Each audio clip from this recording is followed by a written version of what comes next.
Il était une fois, en 1975, Wesco. De génération, une histoire familiale, Des défis relevés au fil des années. des rencontres marquantes et surtout des valeurs qui n'ont jamais changé. Daniel Jacques et Bertrand nous racontent leur histoire commune à travers WeStory.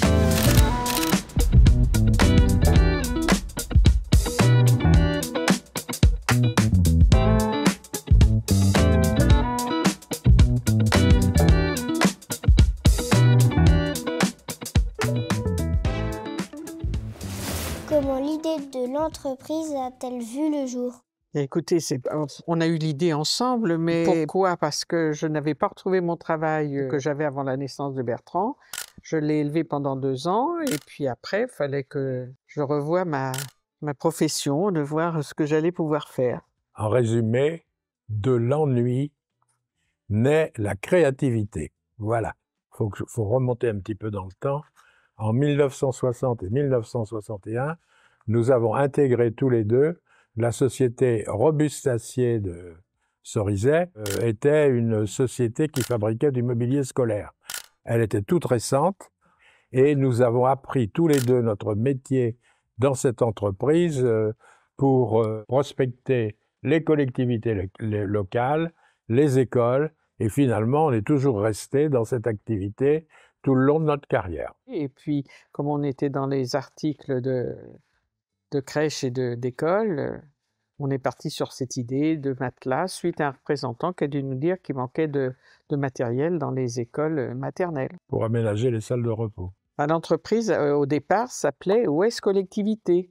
On démarchait sur l'ouest de Tu démarchais France. 100 km autour de Cerizay. Oui. Et au départ, nous avions un catalogue, nous n'avions pas de catalogue, nous avions une page. À l'époque, c'était des francs, mais je vais parler en euros. Nous avons réalisé un chiffre d'affaires de 75 000 euros. Et l'entreprise a vécu pendant 5 ans avec 2 personnes. Ensuite, nous avons embauché une couturière, l'année suivante 2 couturières, etc. Partant des matelas, on s'est aperçu que les enfants jouaient également avec les matelas, que très vite, on a fait un cylindre, et puis après quelques trapèzes et quelques rectangles. Ensuite, la chance que nous avons eue, c'est de rencontrer des conseillers pédagogiques du Mans qui nous ont aidés à développer toute une gamme que nous avons appelée bloc module. Et là, ça a été vraiment un très grand départ pour nous. Et on a été les premiers à faire ça. Quels ont été les principaux défis au début? Le plus gros défi, c'est le démarrage, hein. C'est de se faire connaître, hein, c'est ça. Simplement, comme nous étions une entreprise jeune, nouvelle, aucune banque n'a voulu nous prêter de l'argent. Si bien que petit à petit, nous sommes devenus indépendants vis-à-vis des banques. Et ce que je voudrais dire, c'est que le succès de la société Wesco, elle vit en autarcie. C'est-à-dire qu'elle crée ses propres produits, elle les fabrique elle-même et elle les vend directement, sans intermédiaire et sans revendeur. Par contre, nous avons été beaucoup copiés. On s'est battus. Jamais on s'est posé la question d'arrêter. Mais ça aurait pu. Pourquoi? Si ça n'avait pas marché. Ben, ça a marché. Oui, mais bon.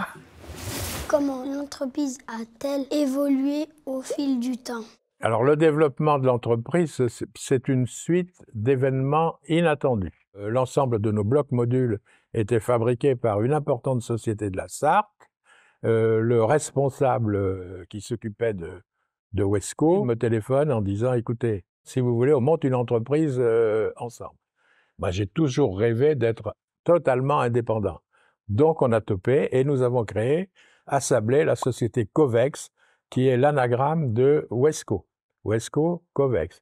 Un jour, nous avons eu donc une personne qui s'appelait Karel Kamart, qui était en Belgique et qui était intéressée pour diffuser nos produits, puisque nous avions les blocs modules à l'époque, sur la Belgique. On a édité un catalogue en français et en néerlandais, en franc belge, et nous sommes partis comme ça à l'export. Alors, comme la Belgique était en même temps alémanique, eh bien, très vite, nous sommes aussi partis sur l'Allemagne. On s'appelait Ouest Collectivité, simplement, quand on a fait de l'exportation, on s'est aperçu que Ouest c'était très difficilement prononçable par les étrangers. On a réduit à Westco, les 2 premières syllabes, Westco. Ensuite, c'est le maire du Pin, Madame Pouplin, Noël Pouplin, qui m'a appelé en 1987 pour me dire « J'ai un jeune ici qui cherche du boulot, est-ce que tu pourrais pas l'embaucher ?» Alors j'ai dit « Pourquoi pas ?» mais enfin, j'étais pas très chaud pour l'embaucher. Puis Édouard m'a un peu malmené au téléphone. Et c'est parce qu'il m'a malmené, j'ai dit ben, « Celui-ci, il a du tempérament, donc je vais l'embaucher. » Parce qu'il parlait espagnol, m'a aidé à ouvrir le marché d'Espagne et du Portugal. Je l'ai envoyé, je l'ai fait trimer un peu et tout. Le pauvre Édouard, il m'a jamais rien refusé. Et aujourd'hui, Édouard, eh bien, est le directeur commercial France. Et je dois dire que c'est l'expert qui nous a fait une ouverture d'esprit dans cette entreprise. Et petit à petit, on est devenu, par exemple, aujourd'hui, on peut dire que Westco est le numéro 1 pour l'aménagement des crèches en France. Quelles valeurs ont toujours guidé l'entreprise? Oui.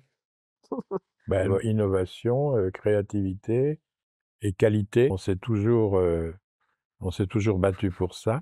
Innovation, c'est vital. Hein. Faut progresser. Et puis, pourquoi? Parce qu'on écoutait nos clients. Et en écoutant les clients, ben, on crée des nouveaux produits, on crée ce dont ils ont besoin. Et puis, il faut dire aussi une chose, c'est que Westco, à l'époque, faisait énormément de salons et d'expositions et que nous avions des retombées excessives. On a toujours été à l'écoute, contrairement peut-être à d'autres entreprises qui étaient plus grosses que nous à l'époque, mais qui n'ont pas su aussi bien réagir. Oui, c'est vrai que tu fais que ça depuis le début. Et c'est ces petites notes. Ben oui, mais c'est parce que j'ai perdu la mémoire, c'est pour ça, tu vois. On est allé dans la qualité pour que ce soit dur à copier. C'est très important pour nous parce que... La solidité.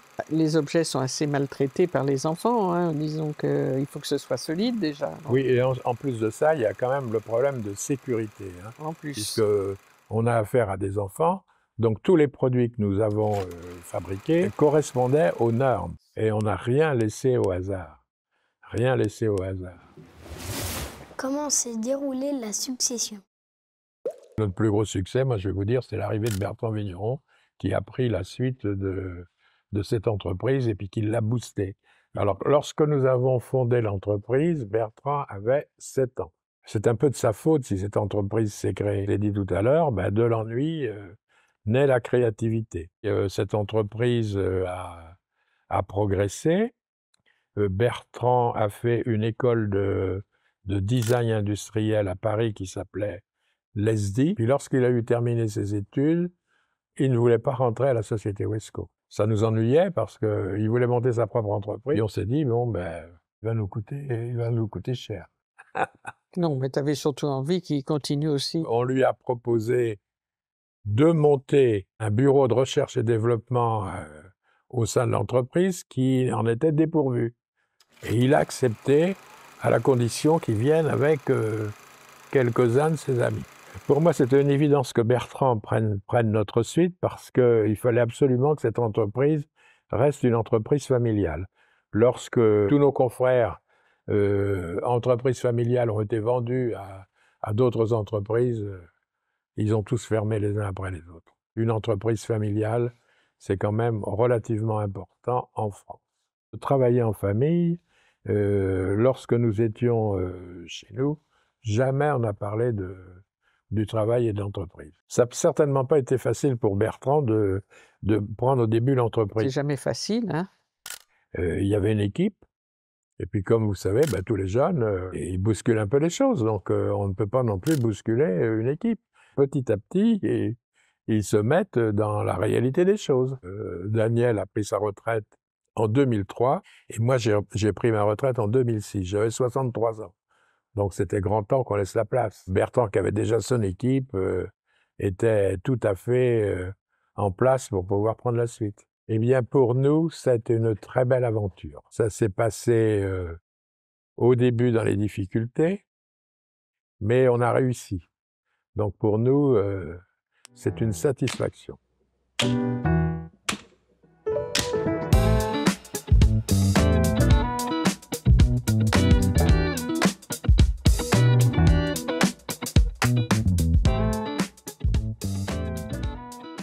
suis Bertrand Vigneron, je dirige l'entreprise Wesco depuis une vingtaine d'années, on va dire, et j'y suis présent depuis 30 ans et je la connais depuis 50 ans. J'ai vu mes parents travailler dans cette vieille maison du centre-ville, là, qui est à côté de la boulangerie. Ma mère faire les catalogues en tournant une machine rotative, des choses comme ça, voilà. Mais j'attendais en jouant dans un coin, certainement, je me souviens plus. Bon, moi, j'ai pas eu l'ambition de reprendre l'entreprise. J'étais parti à Paris, j'ai fait mon école de design. Après 5 ans d'études, commencé à travailler un petit peu sur Paris. J'ai finalement accepté de venir, de revenir à Cerizay, mais sans véritablement d'ambition d'y rester, quoi. Alors mon arrivée dans l'entreprise, mon intégration dans l'entreprise, donc avec le souhait de mon père de développer ses produits, donc moi j'étais designer, j'ai dit: «OK, je vais venir, pour créer le bureau design». Et je suis arrivé dans une entreprise qui était déjà structurée, avec une équipe qui était en place. Enfin, une reprise d'entreprise ou qu'elle soit familiale ou non, c'est jamais, simple tous les jours. Ce qu'il faut, c'est savoir faire dissocier le pro du perso. C'est une faculté qu'on a dans cette famille, c'est de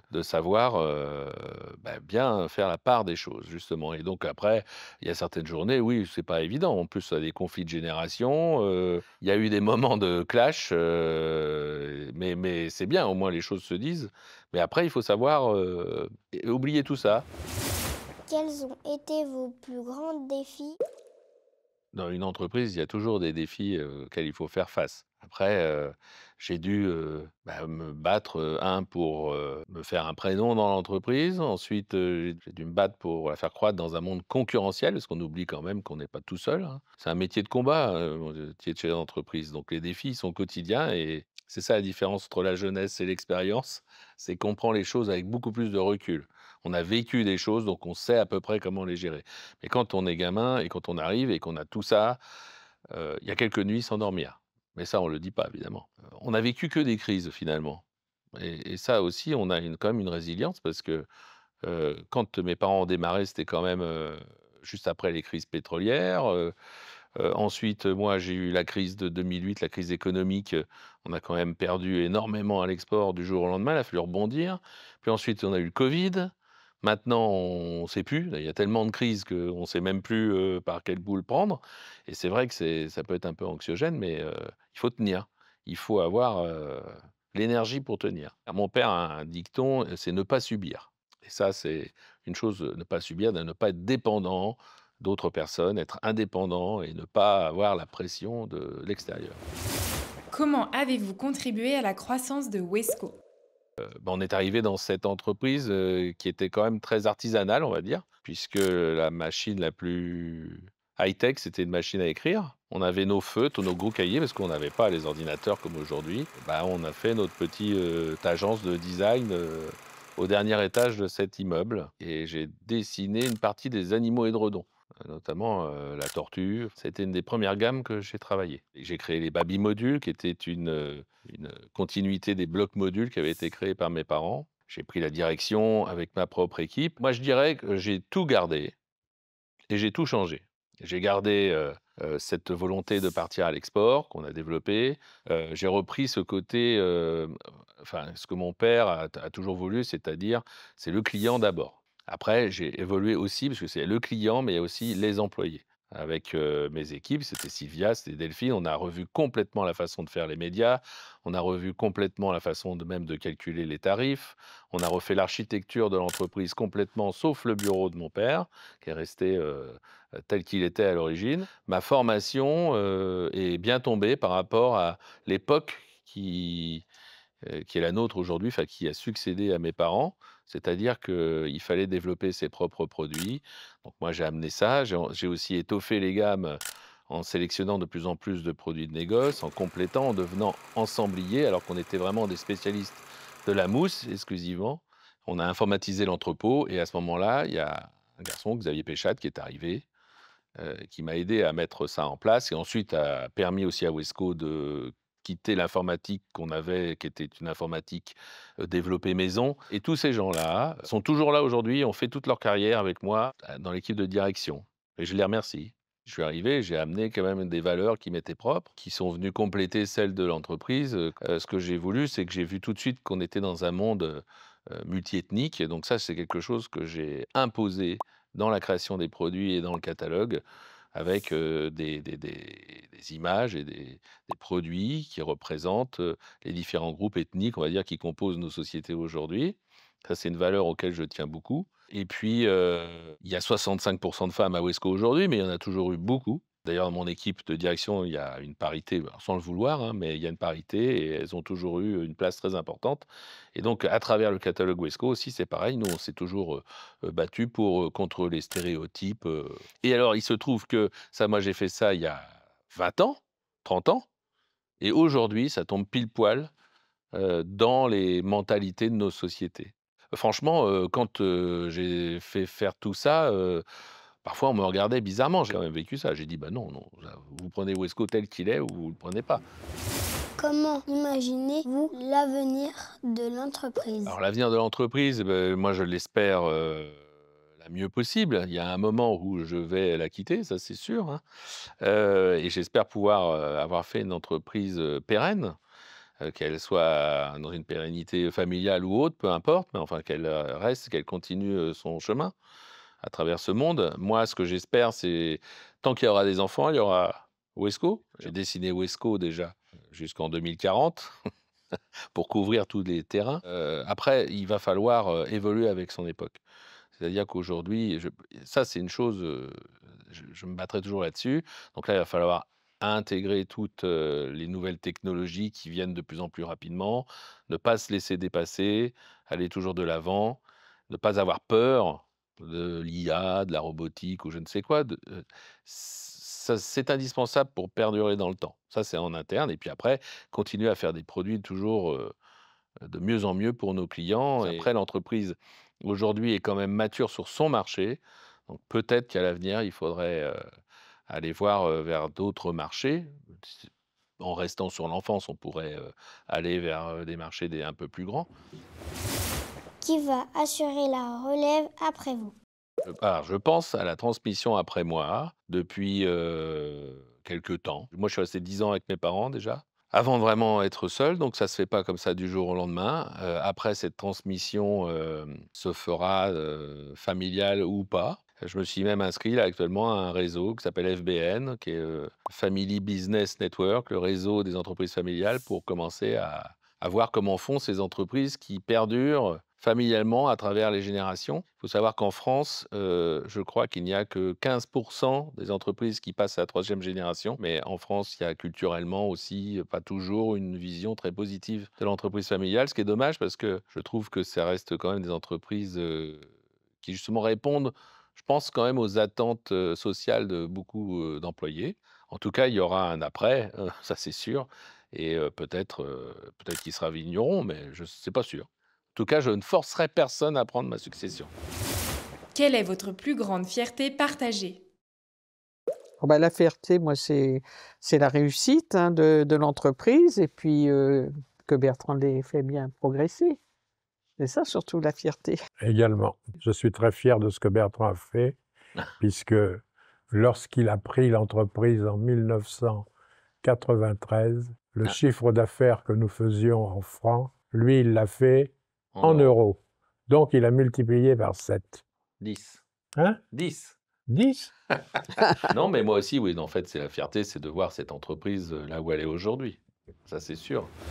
Qui est le plus optimiste? Jacques. Oui, Jacques. Pour moi, ce qui m'intéresse, c'est d'avoir des commandes.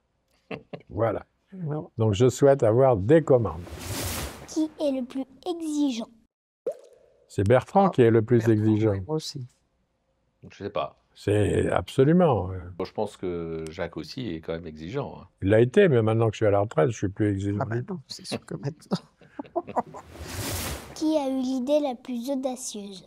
Il y a- Déjà, on va dire Daniel et Jacques, parce qu'il fallait quand même de l'audace pour créer oui, cette de entreprise. l'audace, de l'inconscience aussi un peu. Aussi, Inconscience. Il fallait Oui. certainement beaucoup d'inconscience pour créer cette entreprise. On n'a absolument pas réfléchi. C'est Ça, c'est l'avantage. peut-être un trait de famille. C'est On l'avantage des réfléchit jeunes. après. Et ça, c'est peut-être ça, le secret de la réussite. On fait, puis après, on Oui, réfléchit. c'est vrai. Qui est le plus difficile à convaincre? Alors là, c'est difficile. Hein. Je n'essaye pas de les convaincre. Faut faire les deux. Non, non. Avec des bons arguments, il n'y a pas de problème. J'essaye pas. Hein. Et moi, je dirais que le plus difficile à convaincre, c'est Bertrand Vigneron, qui n'écoute pas toujours ce qu'on lui dit. Oui, Ce qu'il faut puis savoir, après- si vous voulez, c'est que lorsque Bertrand est arrivé, je lui ai pas fait de cadeau, hein. Il n'allait pas chambouler l'entreprise du jour au lendemain. Donc il a fallu qu'il se moule à l'entreprise. Est-ce que ça a été toujours facile pour lui? Peut-être pas. Alors, je me suis pas complètement moulé, mais j'ai usé de stratagèmes après pour arriver à mes fins. Mais Oui. c'était pas Enfin, facile, effectivement, au début. Je peux dire que moi, j'ai pris la décision de partir lorsque tes cadres t'ont répondu un jour, on veut bien te suivre Bertrand, mais à une seule condition, c'est que ton père ne s'en mêle pas. Et alors, suite à ça, j'ai dit, je m'en vais. C'est Oh. pas vrai. C'est pas vrai. Non, mais il y en a qui font des rêves ou des cauchemars à la nuit. Hein. N'importe quoi. Quel conseil donneriez-vous à quelqu'un qui souhaite créer son entreprise? Ben, oser. Mais oser, c'est peut-être pas suffisant, hein. Il faut aussi Oui, faut avoir les fonds, il faut avoir une part de chance aussi. avoir une grande part de chance. Finalement, on a eu beaucoup de chance. On Et a, travailler, quand on même. a accepté tous les apports étrangers, ceux qui nous ont appris à faire de l'export, ceux qui nous ont Être bien entouré. aidés pour la écouter. fabrication, voilà. Donc, on n'a jamais rien refusé. Je pense qu'il faut on pourrait dire la pugnacité, de la force de tempérament. Ça, c'est une évidence. Il ne faut pas avoir peur de travailler. Parce qu'on voit toujours les entreprises telles qu'elles sont devenues, mais on ne voit pas toute la partie qui a permis. Quand mes parents ont démarré, ils étaient tout seuls, donc il fallait tout faire. C'était un travail quotidien qui était très prenant. Votre vie est bouffée en partie, hein. Il faut passer par des épreuves où on fait tout seul. Et aimer les Voilà. soucis, hein, parce que Enfin, aimer les soucis, je ne sais pas, en tout cas, ne il y en a quand même. pas s'arrêter aux soucis, parce que sinon, on fait rien, quoi. Et une dernière chose, je pense, qui est très importante, que moi j'ai appris avec le temps, il ne faut jamais vouloir être aimé. Il faut être respecté. Il faut savoir, par contre, faire avancer le bateau. Tout le monde rame dans le même sens et passe les tempêtes ensemble. Un dernier mot? C'est une entreprise très familiale. Et la preuve, c'est que nous avons des gens qui sont ici depuis pratiquement le départ et qui sont très familiers. Ils n'ont pas du tout l'intention de partir ailleurs pour chercher mieux qu'ici. Donc, je pense qu'il fait bon vivre dans cette entreprise. On a vécu quand même une époque incroyable en termes de bouleversement technologique, de tout. Enfin, c'est incroyable. Alors, ça fait vraiment un vieux machin là, quand je dis des choses pareilles. Mais bon, moi, je voulais surtout remercier justement tous les gens qui ont contribué à tout ça. Ceux qui sont là depuis presque toujours, on va dire, dans l'entreprise. Et puis ceux qui sont arrivés depuis peu de temps. Et une entreprise, c'est un tout, quoi. C'est les clients qui nous amènent les commandes, c'est les dirigeants, mais c'est aussi et surtout tous les gens qui y contribuent au quotidien. Je sais qu'il y a beaucoup de clients. Moi, j'avais été très surpris, mais les premières fois, j'avais été en Espagne et des enfants avaient fait des dessins d'école. Ils avaient mis des W sur les produits. Et donc, beaucoup de gens que je croise, des professionnels à petite enfance, adorent Wesco. C'est vraiment ça, c'est une vraie réussite. Tiens, cotin. Que nous cultivons le plaisir d'apprendre. Un champ bébé. Façon de grandir. Fini. Bah, écoute, si c'est fini, impeccable. Au revoir. Bye bye. À bientôt.